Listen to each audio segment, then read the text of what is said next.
Hello, Exorcist Files fans. If you listen to this show, you know it's fundamentally about freedom. People, through God's power, being set free and liberated from unhealthy relationships, unhealthy habits, and of course, the enemy. We get a lot of questions about Father's recommendations for how Christian men can engage in spiritual formation. We are excited to announce our partnership with Exodus, a spiritual roadmap that helps men experience a deeper Christian life through guided spiritual disciplines passed down from the earliest desert church fathers. Over 100,000 men have gone through an Exodus program, and the testimonies are just incredible. Addictions are broken, marriage is healed, purposes and callings are unleashed. Now, as the holidays approach and we begin to reflect on the year, consider signing up for the Season of Advent from Exodus. You and thousands of men will join together to seek God with a guided curriculum and journey. Ask yourself if anything has any undue mastery over you, and if so, help get yourself free. Head on over to startmyexodus.com/xfiles.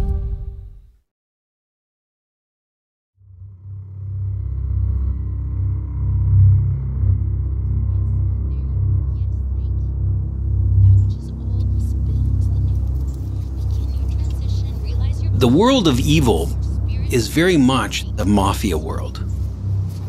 You don't just interact with the mafia and then get out whenever you want. You form a relationship with the mafia, now you're in. In the spiritual realm, you form a relationship with the devil, then the devil forms a relationship with you. And you don't get out simply because you want to get out. It just doesn't work like that. So it shall be. Your energy is needed. Sacred life force, fill me anew. So small, give me your life. What are you doing with all those bugs? And who are you, sweetie? My name's Tina. How old are you, Tina? 7 years old. Wow, you're a big kid. Nice to meet you, Tina. Are you collecting grasshoppers? You are an astute observer, Tina. I'm collecting grasshoppers and crickets, butterflies, beetles, all types, and I'm putting them all in here. You see?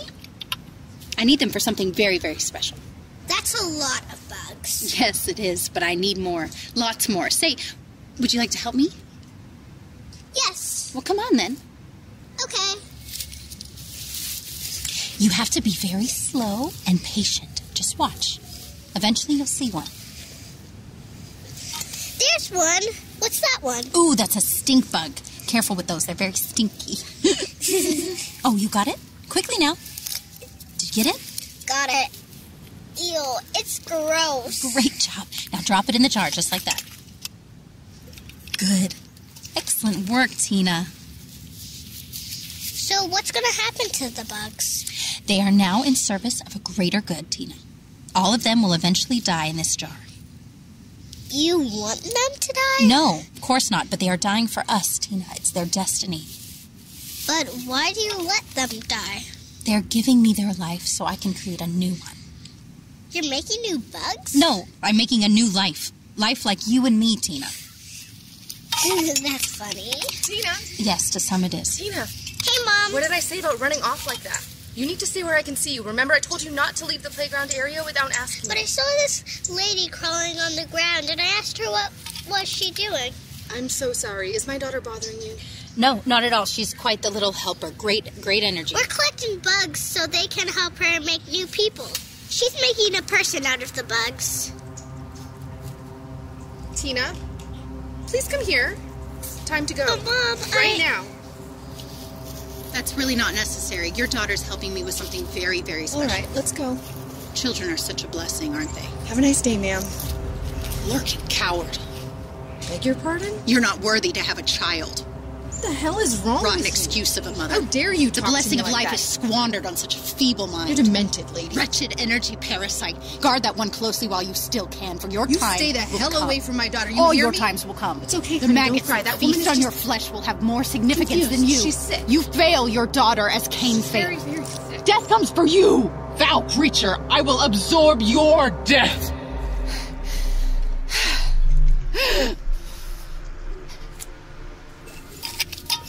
Together, that which was from the beginning is now with me. So it was, and so it shall be. Your energy is needed. Sacred life force, fill me anew. Yes, my darling, so small but so grand a purpose. Energy of old brings energy of new. From oblivion comes first breath. In the Christian narrative, there was no evil before the fall of Satan.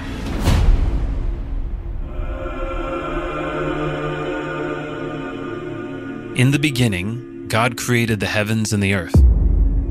He also created angels, pure spirits ordained into a glorious hierarchy to serve the Creator himself. And chief among these angels was Lucifer, whose name means bringer of light. His beauty and majesty were second only to God's. But in the heart of Lucifer lay the seed of rebellion. He desired not to serve, but to be served. Blinded by arrogance and pride, Lucifer asserted his own will over God's and convinced a third of the angels to do the same. In that moment, he ceased being known as Lucifer, as he no longer carried any light, and he became Satan, the Hebrew word which simply means adversary.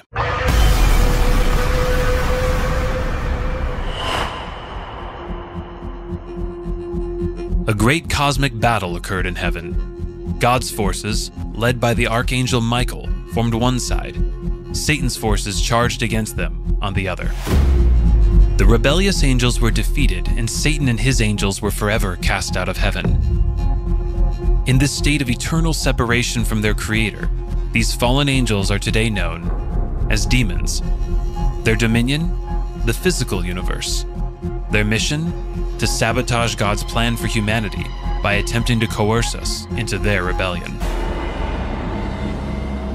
To this very day, demons still maintain their power and rank from when they were first created, and because of the original sin of Adam, by which they received their authority, they harass humanity, attempting to pull us into their own misery. And they can manifest within our physical realm through 4 degrees of increasing severity.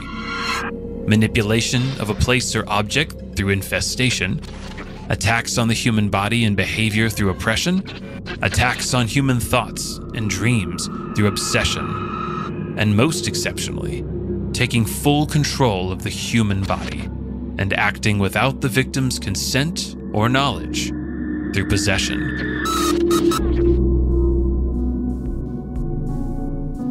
In those extremely rare cases of genuine full possession, the effective cure for the victim is prayer developed by the Catholic Church that comes against the possessing spirit and ultimately sets the captive free. This ritual is called exorcism, and those who perform it are specially trained priests known as exorcists. For the last several years, there has been an alarming increase in the reported cases of demonic activity. And for some of the more disturbing and vicious cases of possession, one priest is often summoned. With almost 2 decades in the ministry, Father Carlos Martins has encountered evil in nearly every way imaginable. From Ouija boards and curses to witches and demonic pacts, Father Martins has battled that most wicked and ancient serpent in many forms. And here in this series, we present to you stories, his stories. These are the Exorcist Files.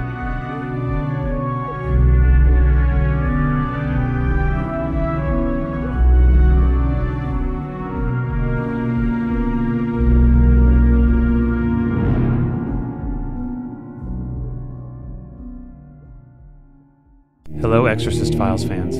If you listen to this show, you know it's fundamentally about freedom. People, through God's power, being set free and liberated from unhealthy relationships, unhealthy habits, and of course, the enemy.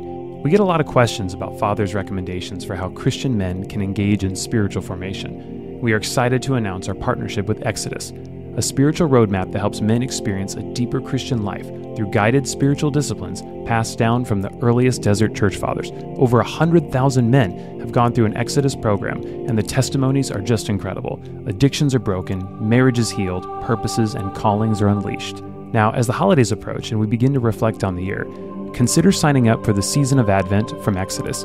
You and thousands of men will join together to seek God with a guided curriculum and journey. Ask yourself if anything has any undue mastery over you, and if so, help get yourself free. Head on over to startmyexodus.com/xfiles.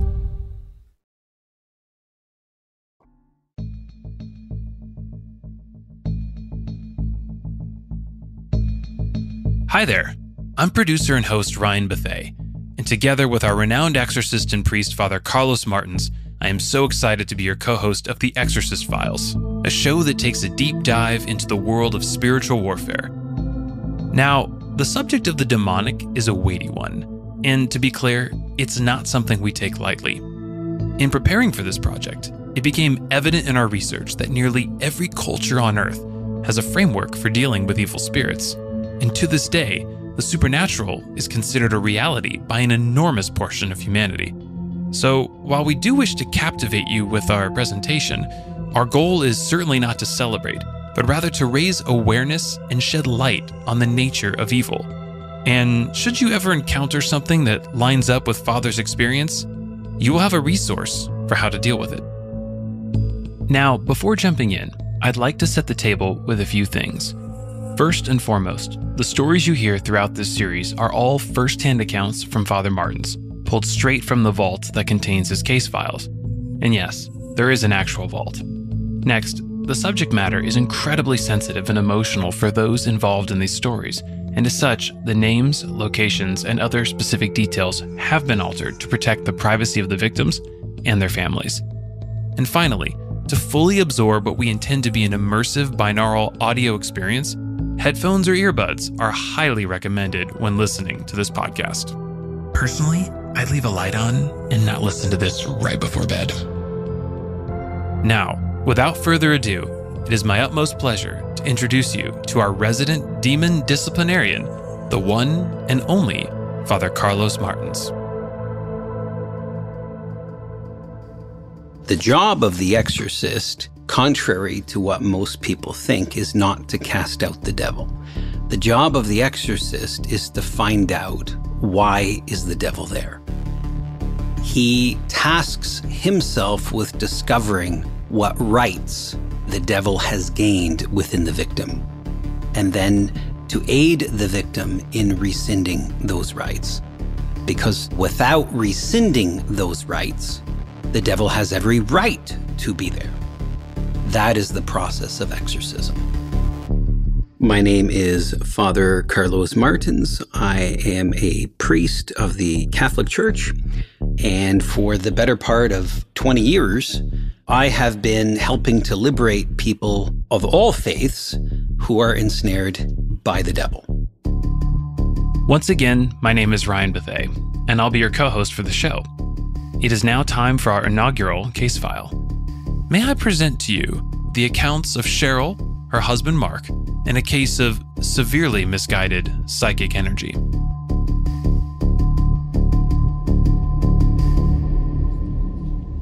Mark and Cheryl met in college and started dating just a week after meeting one another. Hey, aren't you in my psych class? Yeah, you. Sorry, what? Sorry. You're good. What's up?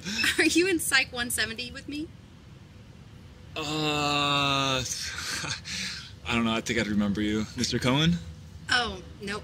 I have Calhoun. Oh, then, sorry, no. Crap. You probably can't help me then. I was late for class and missed, like, the 3 midterm topics, so, yeah. No, it's cool. You do look familiar, though. Have we ever met before? I think maybe your subconscious just wanted to meet me. You know, the term superego is coming to mind. Or maybe I just have, like, a memorable face. You do have a great face. Thank you. What kind of music are you listening to? I guess it's kind of like pop. Can I hear? Of course. Sit down. Here. Wow, these headphones big enough for you? Jeez. I know. Sounds amazing, though. Oh, turn it up. All right.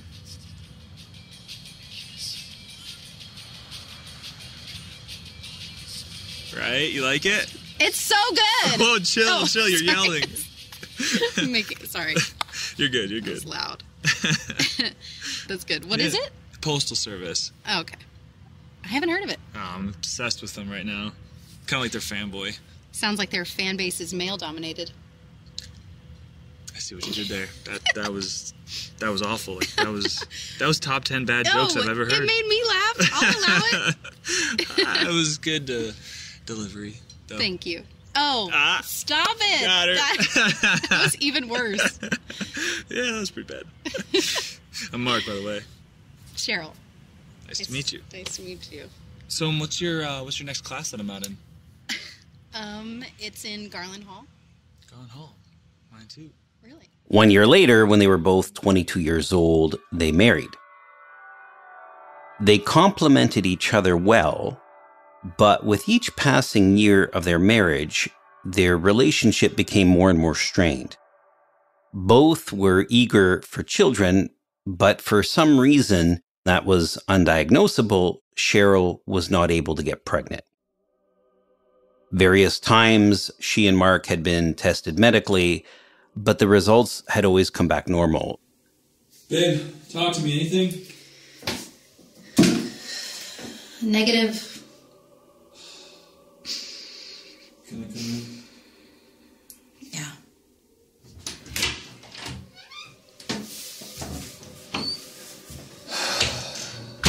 Look, I'm sorry.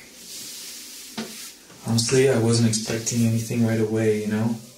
But it's gonna happen. Just takes longer for some people, you know that. Mark, I'm pushing 31 here. Babe, trying isn't the worst thing, you know? We've had some fun. I mean, there are worse things to do over and over again. I think I'm broken. Hey. Don't do that. Look at me. Look at me. You're fine. I know you're fine. And the doctor knows it. We were both there. He confirmed it. So nothing's broken. It's gonna happen when it's right. Okay? I hate this. Me too. But do you know what I see right now? What?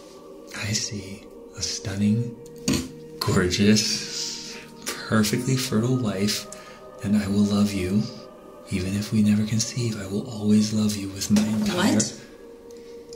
Look, I mean, hypothetically... What do you mean? If? Why would you even say that? I'm not. Don't ever put that out there again, ever. Okay. I'm serious, Mark. I'll never say it again. Promise. I can't believe you would go there, putting that thought into the world. I'm sorry, Cheryl. I didn't mean it that way. I was just... Look, I was just trying to be encouraging. Can you give me a glass of water? I'm going to take one more test to be sure. Don't you want to wait until... Please. I know I'm being dramatic, okay, but just humor glass me. of water. Come right up. I love you.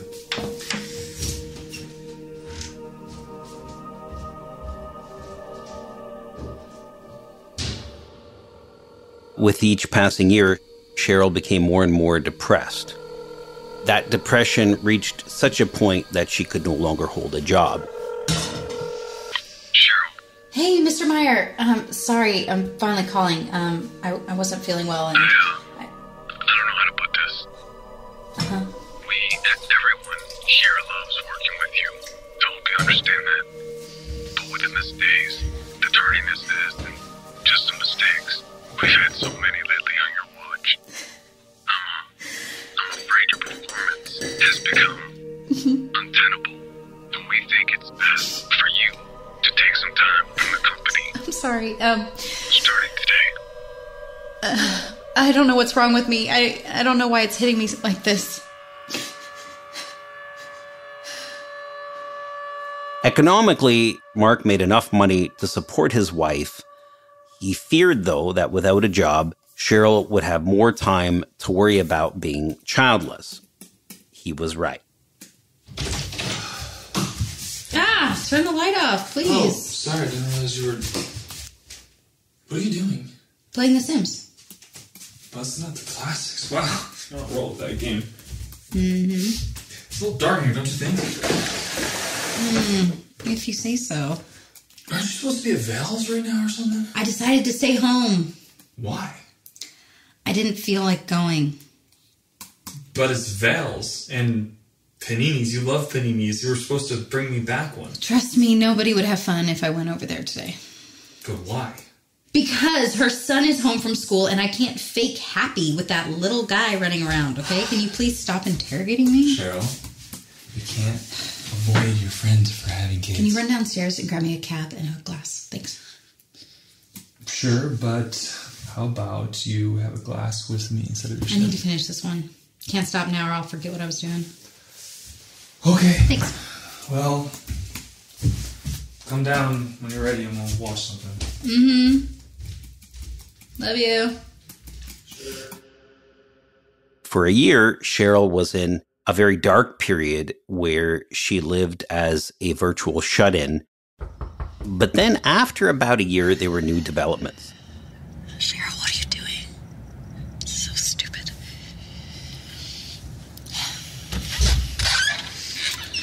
Welcome. Please come in. You must be, Cheryl, yes? Yes.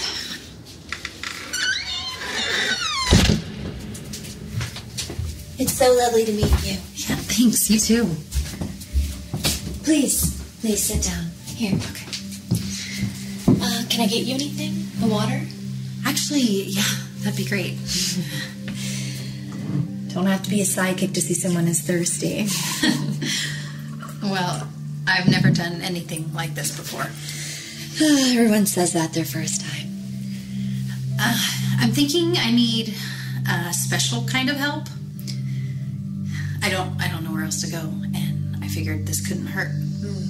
I know why you're here. And don't worry, things are going to be different now. Very, very different.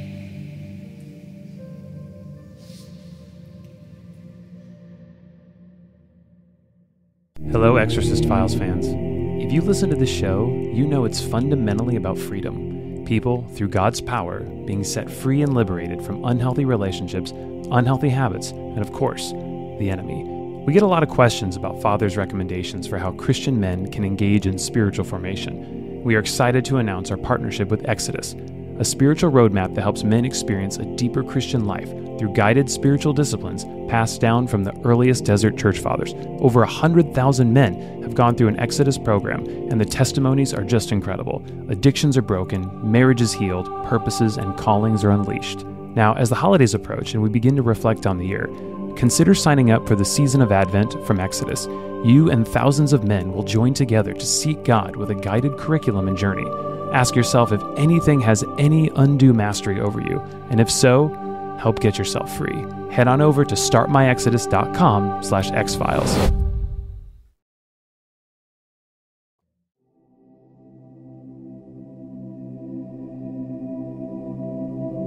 Welcome back to the Exorcist Files. We are right in the middle of our inaugural case file on Mark and Cheryl. And so far, there's nothing too out of the ordinary, right? A couple struggling to conceive and a psychic. So, what's the connection? Well, this is a good moment for us to give some context on exactly how one can, in theory, become possessed or demonized. Here's Father Martins with the Catholic perspective. A person becomes possessed by giving a demon a jurisdiction by which he can possess that person. And the most common way by which that occurs is somebody commits what we call in Catholic theology a mortal sin. There are minor sins and greater sins. We call in Catholic theology a minor sin a venial sin. You say something rude and offensive to somebody, that's a minor sin. A mortal sin destroys the presence of grace within the person. To ensure we're all on the same page theologically, the grace Father speaks of is a gift of favor from God, a pure innocence that is granted at baptism, and that innocence is compromised with the committing of a single mortal sin. Now, in the Catholic Church, for a sin to be mortal, 3 conditions must be met. The first condition being, a sin has to concern a serious issue or a grave matter. If you stole $1 from somebody, that is not a grave sin. If you stole $500,000 from somebody, though, that's a much more serious matter. The second condition? It has to be done with the knowledge that one is doing something evil. So if you accidentally put a $1 million necklace in your bag and walk away with it, well, that wouldn't be sinful because it was done accidentally. But if you knew that you were stealing, that is done with knowledge. And the third condition is that it has to be done with full freedom so that it was possible to not do. If somebody is holding a gun to your head and saying, put that necklace in your bag and walk away with it, well, that's not done in freedom. So there has to be these 3 criteria present for a mortal sin. The devil has the jurisdiction to possess where there is one single mortal sin. Now, thankfully, it doesn't happen in the vast majority of occasions. So at the end of the day, there isn't perfect legality at play, but souls do become possessed. The most common conditions whereby possession occurs, in my experience, is a violation of the first commandment, in particular, where there is a dabbling in the occult, in the dark arts, fortune-telling, Ouija board playing, spiritual mediumship, that kind of reality. And that brings us to Cheryl's mortal sin, dabbling in the occult, thus opening a door to the demonic realm.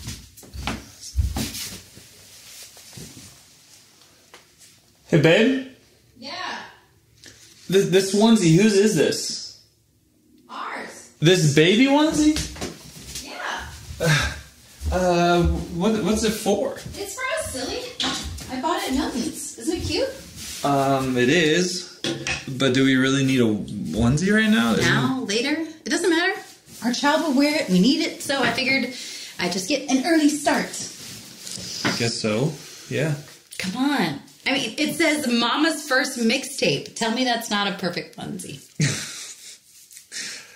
Yes, it's an awesome onesie, but I mean, sure you want to be buying baby clothes right now? You know, it's... Positive thinking, babe. Things are going to be different for us now. To our future mixtape. Yes, to our future collab. Love you. I love you too. Cheryl began to buy baby clothes. And at first, Mark didn't think much of these purchases, but eventually they became excessive. She purchased baby suits, bonnets, blankets, cans of baby formula, infant toys, and diaper jumbo packs in large quantities. She bought a crib and even an electronic baby monitoring system. Look, I'm all for positive thinking, but we spent $3,000 on this stuff last month. Stop worrying. It's not a big deal. Yes, it is. No, we do not need to spend $600 on a crib for a baby we don't have. For a baby we will have. I know, I get that. But it's just, it feels unhealthy. You know what your issue is? Do you understand? You waste all your energy worrying about what you can't control. Okay, well... I wish you would just put some of that energy into trying to create something with me. Babe, what are we going to say to our guests who come and they see a baby crib in our guest room? What are we going to say to my folks when they come next week? Mark. We're going to look like crazy people. Tell me, do you think we're going to have a child? That isn't the issue. You're missing the entire... But answer the question. Will we have a child? Yes, I think we'll have a child, babe. That's right. Well... You know we'll have a baby. I'm into you. In fact, I think this baby's life might be starting in the next 5 minutes. Come on, you know that'll be like 10 minutes. We'll see.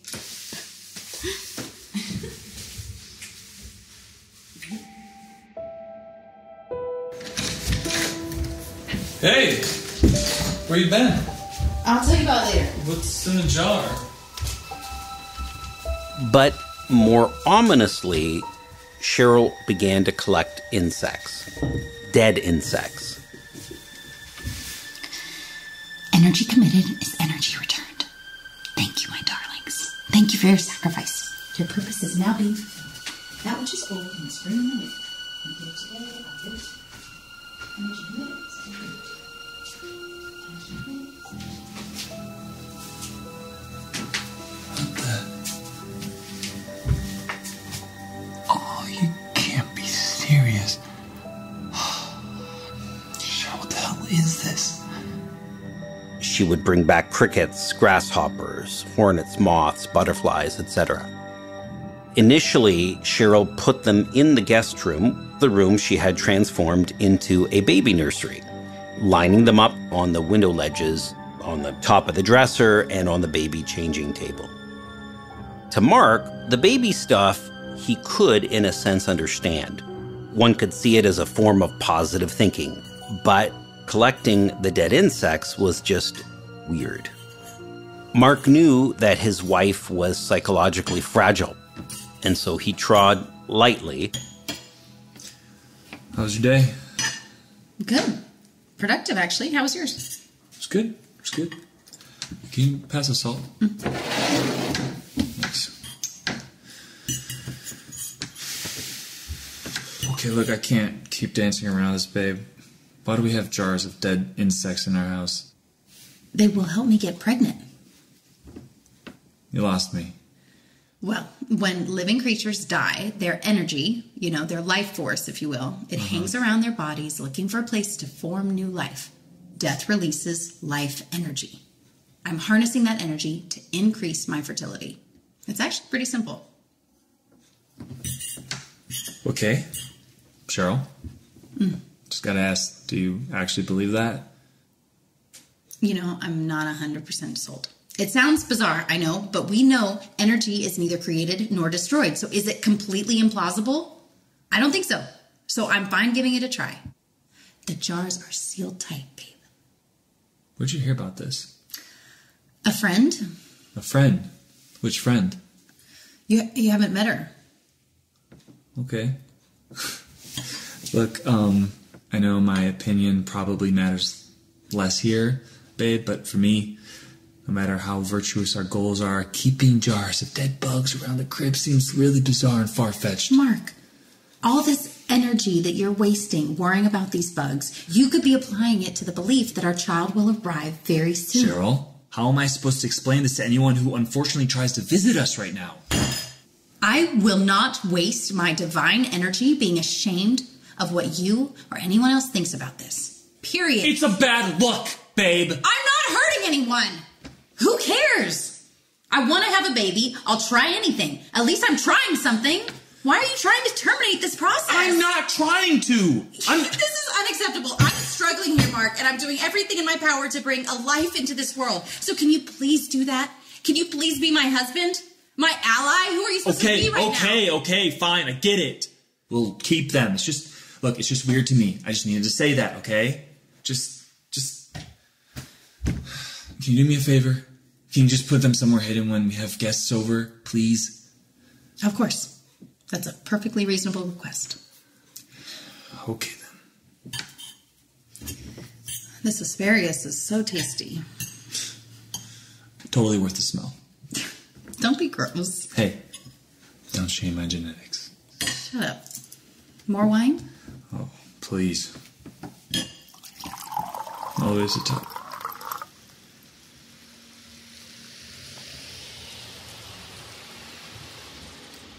About 2 weeks later, Mark returned home from work, and as he was getting out of his car, the neighbor's cat approached him. Oh, hey, kitty. What you got there? Carrying a dead squirrel in its mouth, gross. Which it laid at Mark's feet. Nice. You can see its guts and everything. The cat had an affinity for Mark and occasionally presented him with gifts of this sort. No, take it with you. Thanks for that. Freaking cats, man. Gross. Oh. He dropped the dead squirrel inside a trash bin before stepping into his house. Cheryl? Babe? He noticed Cheryl wasn't home. Doubtless she was collecting more insects, so he lay down for a nap.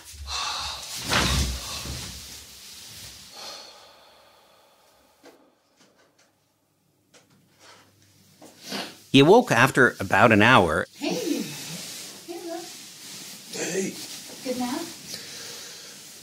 Oh, yeah. Why you put on makeup? I thought we'd go out for dinner. Sounds good. Jeez, I need to put some deodorant on. You were out cold.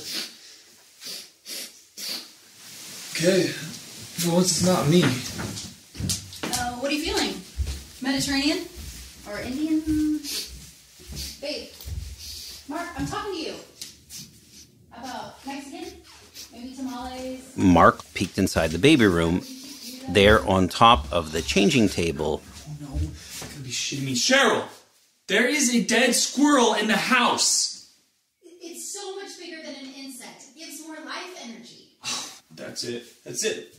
No more of this nonsense. What do you mean? Cheryl, there was a dead squirrel on our baby's changing table. Its guts are hanging out of it. What are we going to do? This thing's stinking up the entire house. It's going to grow maggots. Listen to me. Listen to me carefully. The cost of your most difficult goals is the energy you're prepared to expend in pursuing them. What? Mark, what are you doing? Mark, put him back. Don't you? I'm Babe, serious. Just get out of my way. This ends now. Don't okay? you dare. Put them back. I should have stopped this sooner. They are mine. Chill. I want to get pregnant. I have to get pregnant. This is how we get pregnant, you blind fool!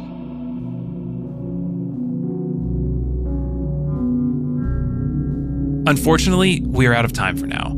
So join us on the next episode to hear the climactic ending of Cheryl and Mark's battle with darkness. I will leave you with this warning. Things get far worse before they get better. And remember, when it comes to home decor, let's keep that squirrel centerpiece al fresco. All cases in the Exorcist Files are recounted by Father Carlos Martins from his personal archives. The Exorcist Files is hosted by Father Martins and myself, Ryan Bethay. This episode's reenactments were directed and recorded by Chandler Mays and Ryan Bethay in Los Angeles, California. Cheryl is portrayed by Melissa Hunt. Tina by Nala Hunt. Tina's mother by Lauren Rodriguez. Mark by Mark Reiniga. Mr. Meyer by Kevin Lawson. And the psychic is portrayed by Marina Gridley. Script written by Chandler Mays and Ryan Bethay. Original theme and select scores written and composed by Dan Bailey. Additional music graciously provided by Zguba. And you can find his music at zguba.bandcamp.com. Supervising producer, editor, sound engineer, and mixer is Chandler Mays. Executive producer is Jonathan Dressler. And we'd like to, on this first episode, give a special thanks to Caitlin Kasica for all her help.